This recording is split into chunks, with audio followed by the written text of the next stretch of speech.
The F-104 Starfighter is a real symbol of 50s and 60s aviation. It looks fast, it looks aggressive, it just exudes air superiority.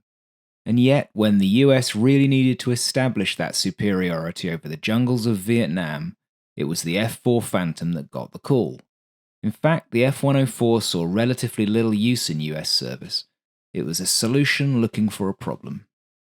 When the results of Project Feather Duster were made public in the late 1990s, some aviation enthusiasts and genuine experts took its findings as evidence that the Tactical Air Command had made the wrong decision about which aeroplane to bring off its figurative bench to replace the F-100 Super Sabre as a MiG-cap. Feather Duster, to remind you, was a program of dissimilar air-to-air combat experiments in which the main USAF tactical fighters of 1965 took on an Air National Guard F-86 Sabres in dogfights. F-104s from the 435th Tactical Squadron did particularly well in the project. Unless they were drawn into a low-speed turning fight or attempted to re-engage from too close a distance to the Sabre, the F-104 dominated the older aircraft. Although the F-4 also did relatively well, its larger size made it less able to control the timing of an engagement as the F-86 could see it earlier and position itself well. The F-4 also lacked an internal gun. Even with the unrealistically high AIM-9B probability of kill assumed in the tests, this was seen as a disadvantage. So would the Starfighter have been a better option than the Phantom in Vietnam? To assess this, we need to define some parameters. Rather than talk about the whole of the Vietnam War, I'm going to keep us within the period of Rolling Thunder, that is from March 2nd, 1965 to November 2nd, 1968. I'm also going to assume that the Tactical Air Command's air superiority doctrine remained the same. That also means that tactical doctrine would be the same irrespective of whether it was an F-4 or an F-104 doing the fighting. This assumption will play an important role in the outcome of this assessment. I'm also going to assume that the pilots of the two aircraft were of equal skill, with equal amounts of air-to-air training. Finally, I'm going to say that better, in this case, is both a higher kill ratio for the air superiority fighter and a lower rate of bombers either being shot down by fighters or forced to jettison their loads. The latter is actually quite hard to demonstrate, but we'll see what we can manage. Those parameters set, let's quickly talk about the F-104C Starfighter. The Starfighter's origins are in the Korean War. Legendary designer Kelly Johnson visited US Air Force pilots engaged in fighting MiG-15s with their F-86 Sabres. What he took away was that US aviators felt that their larger, more complex fighters put them at a disadvantage against the smaller, more agile MiG. This in itself is an interesting takeaway. At the time, US pilots were busy claiming a wildly inflated kill ratio with their Sabres, as high as 10-1 in their favour. The size difference between the two aircraft wasn't too big either. The Sabre was about the same length, 37 feet and 6 inches placed 35 feet and 7 inches. It was about 20% heavier, £16,000 versus £13,000, but the MiG paid the price for that lower weight in poor control surfaces and non-existent avionics. In any case, Kelly Johnson headed back to Lockheed and in Kelly Johnson fashion rapidly designed a lithe fighter with uniquely high performance characteristics. The prototype flew in 1954, powered by a single J79 engine, the same type of power unit that also would power the Phantom. The all-important M61 Vulcan was an integral part of the design. 725 rounds of 20mm ammunition was carried, enough for about 7 seconds of firing, although the cannon was limited to a maximum 3-second burst to prevent the barrels melting. AIM-9B Sidewinder capability was added before the first production F-104A models were shipped to the USAF in early 1958. The F-104C model that was available to the TAC in Vietnam was an improved version that included basic capabilities as a strike aircraft. Because this is the 1950s and 60s USAF, that meant delivering nuclear weapons. The F-104C had some other significant improvements over the A. Importantly, it had air-to-air refueling capability, which would be essential in Vietnam given the time it took to assemble strike packages and the need for fighters to loiter, waiting for their attackers to clear out after a strike. It also had an improved radar with a range of about 40 miles. The Starfighter wasn't set up for using the AIM-7 Sparrow, however, so that radar was for situational awareness rather than targeting. The F-4C had a significantly more powerful radar set with a range of over 60 miles. The nature of the air fighting in Vietnam meant that the quality of a fighter's radar was less important than planners had actually expected.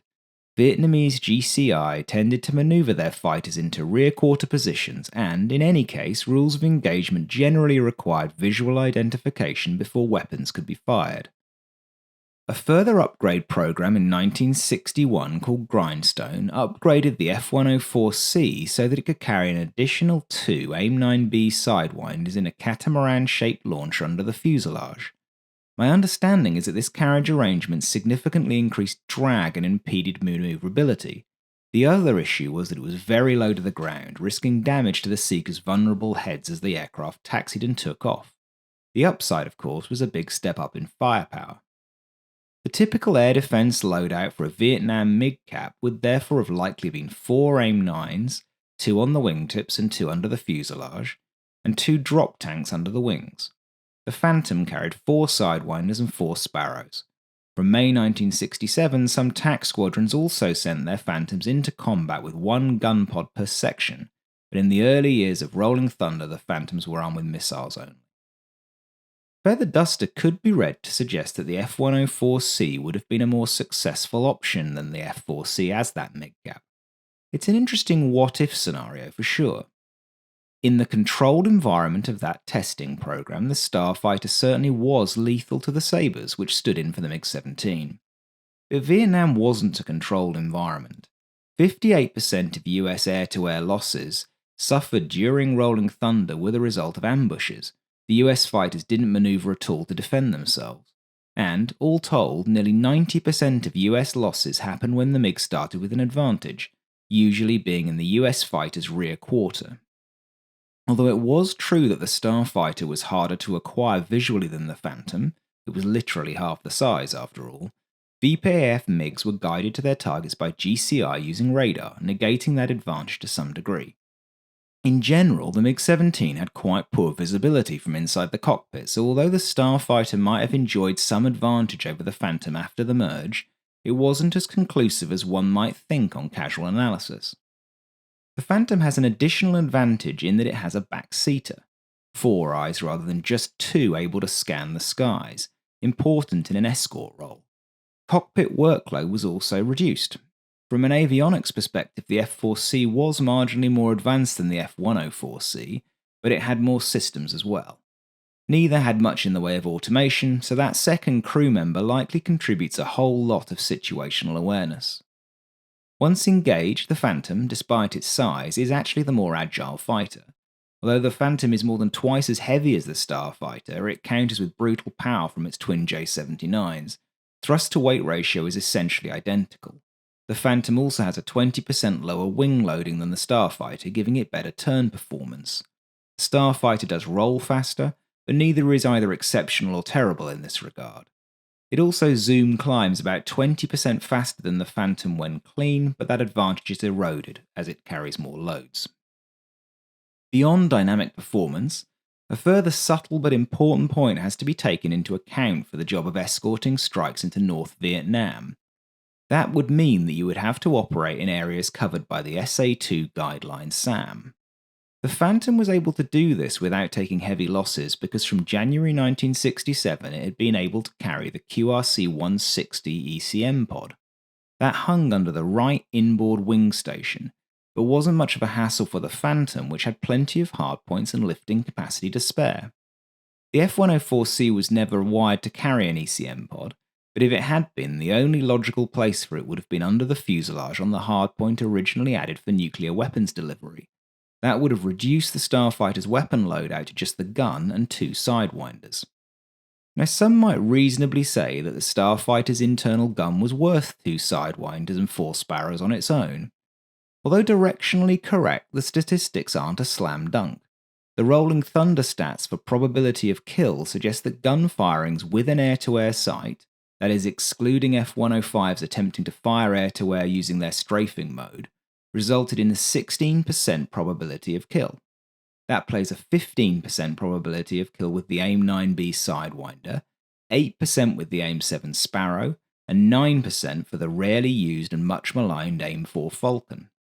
The F-104C's integrated M61 would have likely been a more stable platform than the F-4's gun pod, so the percentage kill might have drifted up a little bit, but it's unlikely to have been so exceptional that it eliminated the significant disadvantage of only carrying 2 Sidewinders. One thing to bear in mind when talking about the gun debate in Vietnam is that employing a cannon meant getting down into the flight regime in which the MiG-17 was particularly superior to any of the US tactical fighters, F-104 included. For this reason, some tactical fighter squadrons decided not to carry gun pods on their F-4Cs and Ds because they wanted their aviators to stay fast and maintain distance. That's not necessarily to say that aggressive flying by F-104 aviators wouldn't have been successful in increasing the kill rate. It is more to say that the gun wasn't a panacea, and given that the Phantom could and did carry one, it's not as simple as saying the F-104 would have been a better air superiority choice in Southeast Asia because it had an internal gun. An area where the starfighter community was genuinely advantaged in the early years of Rolling Thunder was in their air-to-air training. In Feather Duster, that manifested itself as the F-104 pilots both being more experienced in manoeuvring their aircraft at maximum performance, and also in their use of less rigid tactics like double attack versus the flying wing that was the default in TAC. The best comparator I can find to show how much difference that dedication to air might have made is in the Navy. The F-8 Crusader occupied the place that the F-104 might have done for TAC. It was a pure-play, single-seat air superiority fighter armed with cannons and sidewinders. And the Crusader was statistically the best fighter of Rolling Thunder. Looking at factors like percentage of sidewinder firings that occurred within the envelope suggests that Crusader pilots were also the best air-to-air pilots in the US forces as well. One thing to bear in mind before declaring victory for the Starfighter, though, is that the Navy did not have the TAC's 100 mission rule. That means that the same aviators and the same squadrons remained in theatre for multiple cruises. By contrast, USAF aviators rotated out either after 100 counters, missions into North Vietnam, or 1 year, whichever came around first. That meant that the TAC rapidly started to run out of experienced fighter aviators, particularly those with air-to-air training and experience. Any pilot quality advantage that the F-104 community may have enjoyed in 1965 and 1966 would have eroded thereafter, leaving the quality of the underlying aircraft as the primary predictor of success in a typical engagement. Thus far, we have been comparing the F-104 and F-4 to the subsonic, antiquated MiG-17. But from 1966, the VPAF also began fielding the supersonic MiG-21 Fishbed. This aircraft was much hotter than the old MiG-17, bringing significantly increased dynamic performance and the AA-2 Atoll infrared air-to-air missile into the fight. The results of later tests of the MiG-21 showed that although the modern fighter presented a challenge to the Phantom, so long as the F-4 pilot could keep the fight fast and use the vertical, his aircraft was more than a match for the Fishbed. Tests against the F-104, on the other hand, suggested that the Starfighter had only a slight acceleration and climbing advantage over the Fishbed in real-world conditions, and could not outturn it at any speed or altitude. The Starfighter's avionics were marginally better and the gun was marginally more accurate. But as soon as the MiG-21 began to appear, and especially when its pilots became more aggressive in 1967 and 1968, the danger to F-104 pilots would have been real and probably more significant than that felt by F-4 pilots. There is also one final strategic issue that would have made the Starfighter a difficult choice for the TAC. The USAF had only ordered 77 of them, and it had lost 24 of them in largely engine-related mishaps before Rolling Thunder started. So the maximum available fleet of F-104Cs was just over 50. It's true that earlier models could have been used or more aircraft procured, but using obsolete aircraft or perhaps purchasing the advanced export specification F-104G seems like an extreme step. The F-104G, incidentally, didn't enjoy many advantages over the F-104C, except as a strike aircraft. It was heavier and, as I understand it, more limited in air-to-air engagements. The basic point here is that having the F 104 as the primary air superiority aircraft in Vietnam would have been practically impossible.